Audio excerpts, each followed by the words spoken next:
So when we look at our typical cervical vertebra, there's a number of parts. So we see, let me put my laser pointer up here, but we see that we have a number of different components. So we have a body. So we'll look at the C2 here. So this would be the axis. We have the body here that which is connected to the dens.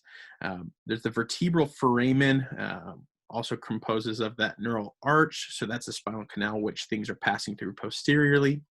We have transverse foramen, which the vertebral artery and the vertebral brain we're going to pass through laterally. So these are critical supplies through the cervical spine up to the head and below.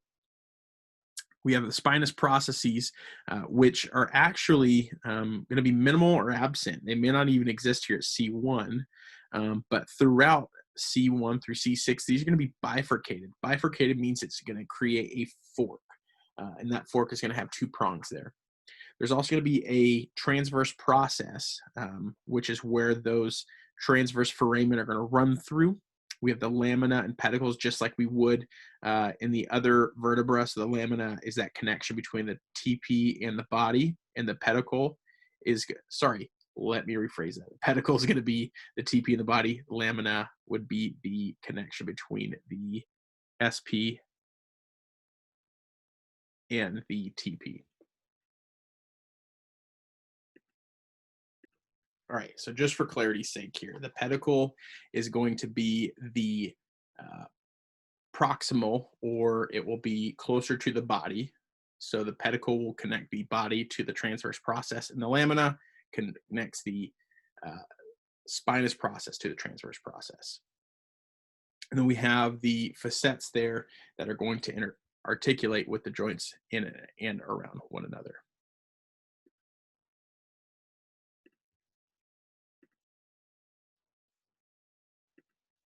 So when we look at these structures, there's a number of other unique characteristics that we have here. So the first of these is the uncinate process. So that uncinate process is essentially going to help create a deeper well, a more concave surface for the superior C-spine vertebra.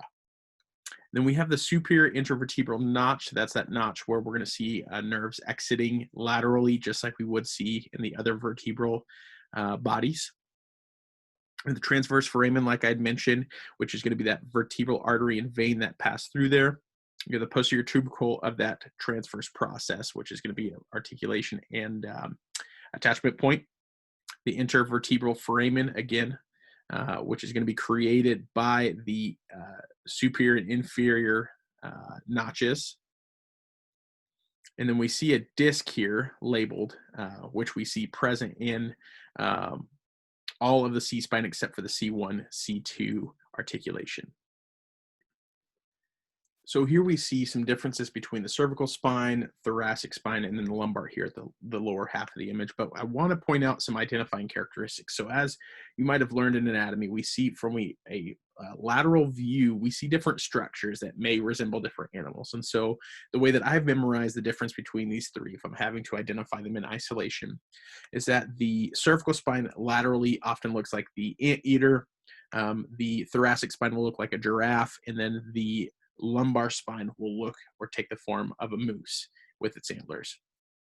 And so other characteristics that we need to be aware of in identifying, like we'd mentioned, might be this bifurcated spinous process. It can also mean that these transverse foramen that exist here, other things that would be dead giveaways when we look at the thoracic spine would be the demifacet. So where the rib is going to articulate on each surface of or on the inferior surface of the thoracic spine.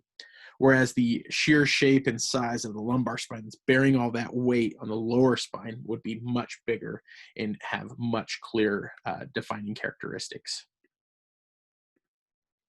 So one thing I want to highlight here on this slide is that we see this here, it's called the processus articularis superior. That's going to be our superior articulating facet.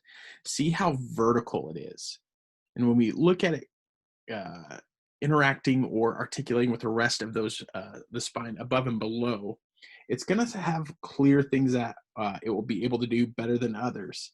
And so when we see this more frontal plane orientation here, we see that the body will be able to laterally flex really well there. But when we try to move the vertebra above and below it, it may not rotate as well. It's going to hit those as bony blocks.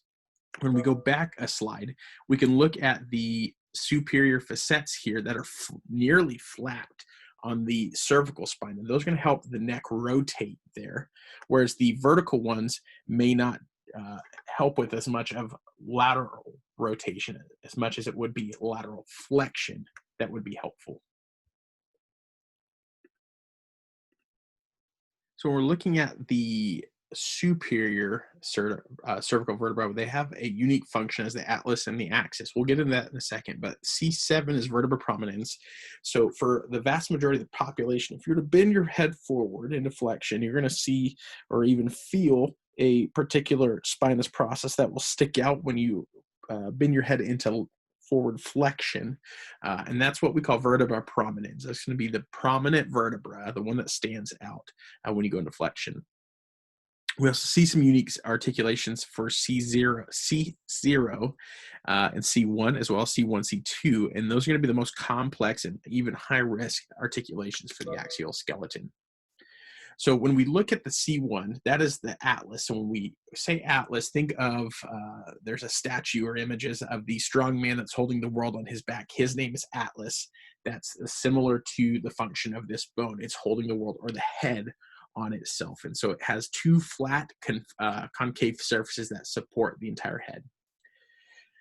Now, this one doesn't have a true spinous process. We see the spinous process start to form at C2. It doesn't have the true transverse process either. These are going to be bifurcated. There's no lamina or nor pedicles. It's essentially just a circle of bone that's holding on or supporting the head. And it's going to articulate with the occipital condyles of the skull superiorly. And that's going to be the atlanto-occipital joint, the C0, C1 articulation. And at this joint, we're going to see a fine amount of movement that's going to occur from this joint. So if you're going to have your head in a neutral position, it will help with the cervical or the head, the cranial flexion extension, 15 to 20 degrees, and then the slight lateral flexion of 10 degrees. So very, very fine amounts of movement. Because there's so little movement, it's creating a lot of stability. As we've discussed in previous courses, anytime we have an increase in stability, we have a decrease in mobility. And then we see here on the bone, again, like I said, it's essentially a circular bone here. And we have a facet there for the articulating dens that's below it or inferior. But we have this arch here. There's not much of a spinous process at all. It's more of a tubercle. Then we have C2, which is the axis. So the axis is going to be the fulcrum for which that head's moving on. And so it does have a small body with that superior projection, which is called the odontoid process or the dens. And so it's a small peg that's going to be sticking upward through the anterior portion of that vertebral foramen on C1, which is the atlas. So the combination of these two is the atlantoaxial joint. And these two are going to pivot on one another to rotate the head. So with this axis, we see we have these superior articulating facets that the C1, so the atlas, is going to be sitting on, and then that it's going to be resting. So the anterior portion of the dens is going to be articulating with C1 here. But this is, like we discussed, we're going to see that bifurcated spinous process starting here at C2. But take a note, like I've mentioned previously, is how flat these facets are, these articulations are. That's going to allow for a lot of rotation between those. And then of course, we have that transverse foramen in there. So we have the atlantoaxial cranial joint. So we have the atlantoaxial joint that's going to be formed by the anterior arch of the atlas and the dens on C2. And so it's going to be the most mobile articulation in the entire spine because we think of what the articulating surfaces might be on. And these account for the majority of your rotation of the cranium. So with flexion and extension, we see about 10 degrees or less, lateral flexion, 5 degrees coming from this, so very minimal, but look at the rotation. Rotation is 50 degrees of rotation or more. And anything past 50 degrees, we're going to see a kink in that that contralateral vertebral artery. So if we're rotating to the right, if we go past 50 degrees, we will actually see that vertebral artery diminish or occlude. And then we have synovial articulations between C0 and 1, and then 1 and 2. And these are going to lack the substantial bony facets that are going to help one another, help articulate on one another. So these are oriented horizontally. There's poor bony restraint there, which means that we have an increased risk of subluxation and dislocation at those vertebrae. So as I just mentioned, we look at the facets here, how flat they are. There's not going to be a lot of restriction when we see rotation, or there's not a lot of bony restriction or blocks when we go into other ranges of motion. So it's something to be aware of when we are articulating or working with those portions of the spine. So we have vertebra prominens that's going to be marked by that large non-bifurcated spinous process here at the bottom of the C-spine. So when you, again, bring your head in flexion, palpate posteriorly, you're going to have that bony, prominent bony projection there. You'll see that again in majority of the population.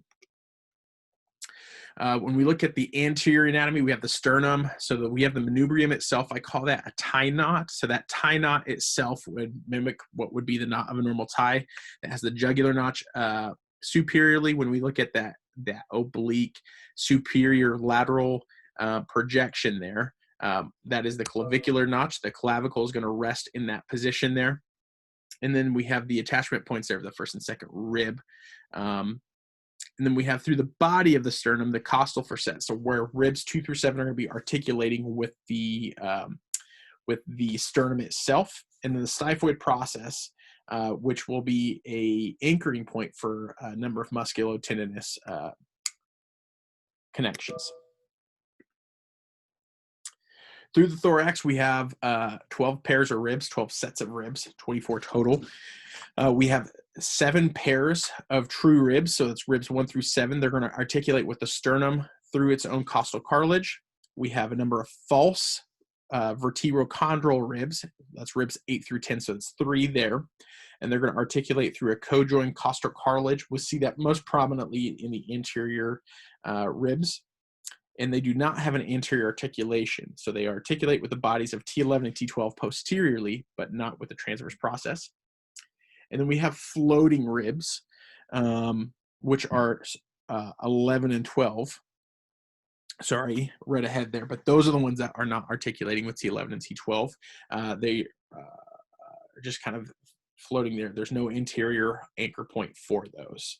So ribs 1 through 10 have the anterior anchor point towards the sternum and with that costochondral connection. And 11 and 12 do not have that anterior articulation. And then we have supranumerary accessory ribs. Those exist in a small percentage of the population that can go at L1 or C7. So like we would see with a lumbar spine where it can be sacralized or the sacrum can be lumbarized, we see accessory ribs that can form at C7 or L1, which can sometimes create some musculotendinous issues or occlude vertebral arteries and things like that. So again, we won't spend too much time hanging around this slide, but again, just to be aware of, we have a number of important articulations throughout this part of the body. So again, 8 through 10, so there's no anchoring point here, no bony anchoring point here. And then 11 and 12 ribs, 11 and 12, like we discussed, are floating ribs. They don't come anteriorly. They just provide a little bit of the cage back here posteriorly, and they articulate on the back end of that spine. And then we have the manubrium up here, being aware of that sternoclavicular joint there at that notch, as well as keeping in mind the structures, the other muscular structures that can be anchoring points for all of this as well.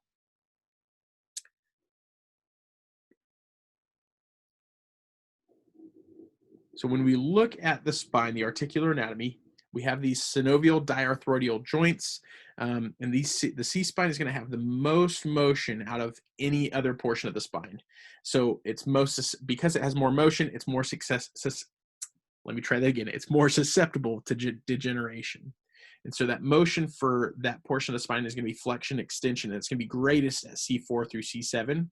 Whereas rotation, like we discussed, that 50 degrees of rotation is going to be coming from the majority of the upper C-spine, that C1, C2, where the atlanto-occipital and axial joints are going to be articulating with one another.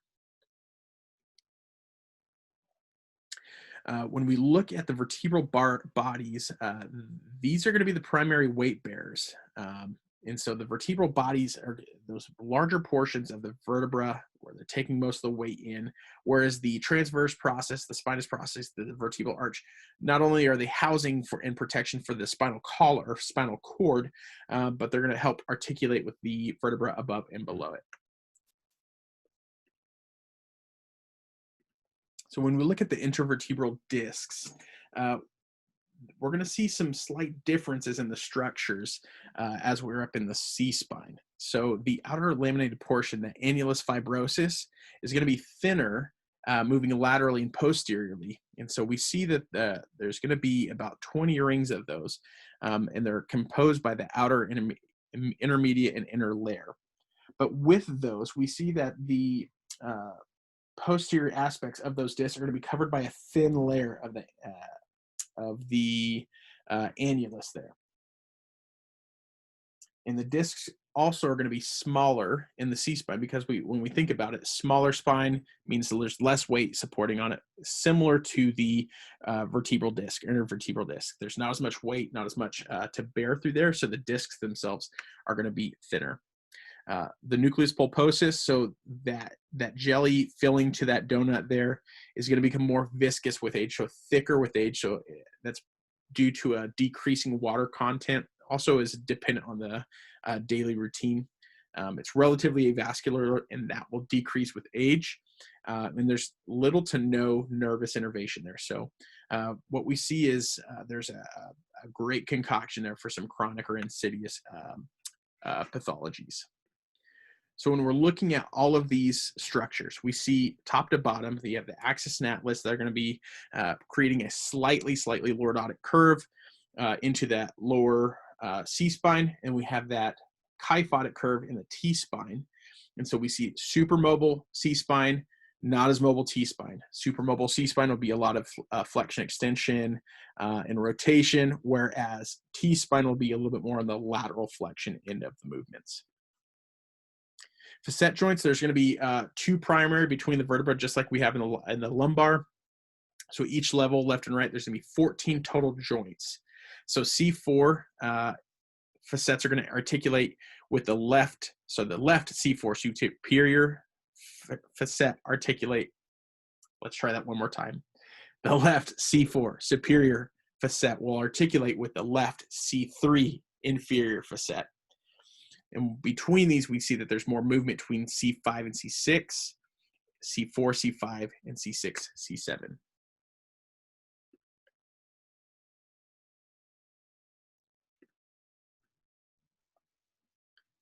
So here, when we look at the costovertebral joints, so the rib and the vertebra that are joining together, these are synovial joints. So that's that fluid line joint between the rib and the vertebral body. There's going to be 24 of these. And so we have 1 and then 10 through 12, they're going to articulate with only one vertebra, whereas ribs 2 through 9 will actually articulate with 2 vertebrae. So rib 2, for example, will articulate with T1 and T2. And that's where we see those interesting demifacets taking place. And there's going to be a ligament, the main ligament there is the radiate ligament that's going to help maintain stability for those joints. And then with the costotransverse joints, we see those are being the synovial joints between between the ribs and the transverse processes. And these aren't going to exist for ribs 11 and 12. And they have 3 joint or ligaments there. So the superior, inferior, and regular costotransverse ligaments. We have costochondral joints, so that's the joint between the rib and the costal cartilage. And then that's going to be down here inferiorly. We have sternocostal joints anteriorly, and that's going to be the costal cartilage and sternum. Joints 2 through 6, we're going to be the synovial, whereas this 5 through 9 are going to be the interchondral joints, so that chondral cartilage is going to be connecting to the sternum itself. For the spine, we have the posterior longitudinal ligament, which we discussed in AT 507. That's going to be the posterior surface of those vertebral bodies. And it's going to make up the anterior portion of that spinal canal. It's going to run the entire length from occiput to sacrum, and it's going to limit flexion. So because it's on the posterior surface, it's going to restrict flexion. But it's going to be densest in the cervical spine, and it supports those intervertebral discs posteriorly, where we have that thinning there. And then the anterior longitudinal ligament is going to restrict extension there, and it's also running the length of the spine. So here we see that anterior longitudinal ligament that's going to restrict extension, and that posterior longitudinal ligament on the anterior side of the vertebral foramen, limiting that flexion. We have some crucial ligaments in the cervical spine as well. So we have ligamentum flavum that's going to run from the lamina to lamina along the entire canal, and that's going to limit cervical flexion and rotation.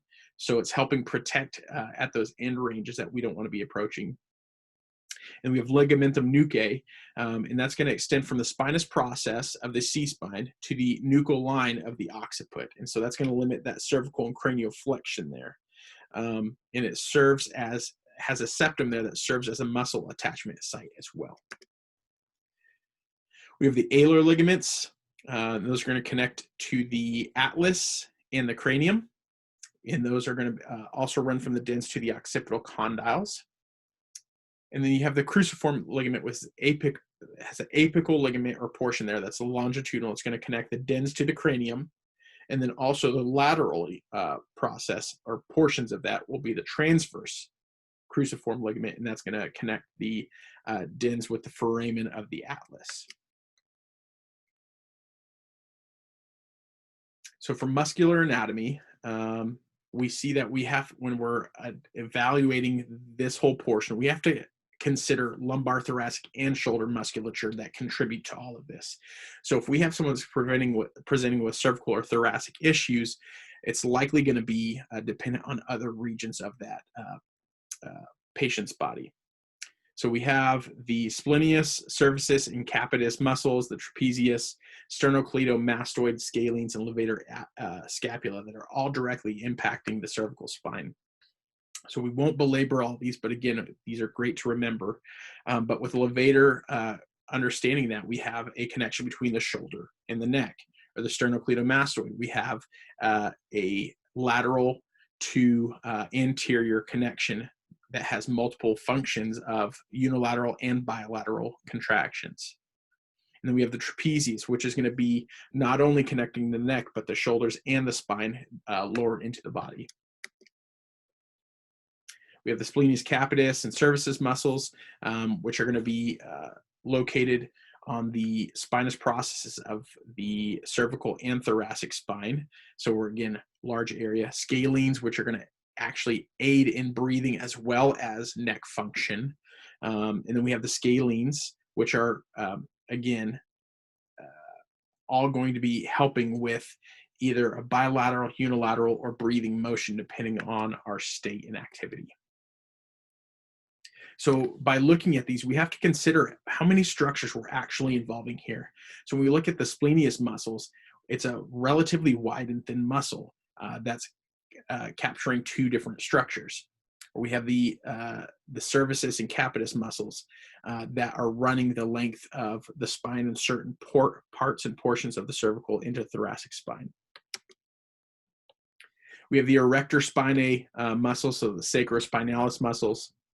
Those are going to run from the thoracic, or depending on where they're at, thoracic, cervical, or lumbar regions. So for the spinalis thoracis, we're looking at T10 through L5, and then the SPs of T1 through T8, as well as these others. So we have spinalis, longissimus, and iliocostalis, sorry. And then we have the other posterior vertebral musculature. So we have the transversospinalis, semispinalis, multifidus, and rotatories, which some of those we discussed in anatomy last year, but look at how much of the spine that they are covering. They run from lumbar to cervical for the multifidi and the rotatories. And these are critical when we are assessing their implications in regards to regional interdependence. So what might be happening and presenting with pain in one part of the body could be related to another. And then we have the transverso spinalis, which are going to be made up of the semispinalis, multifidus, and rotatories again. And so we look at how complex this whole structure is. And keeping in mind of all of these structures when we're actually assessing patients at these areas.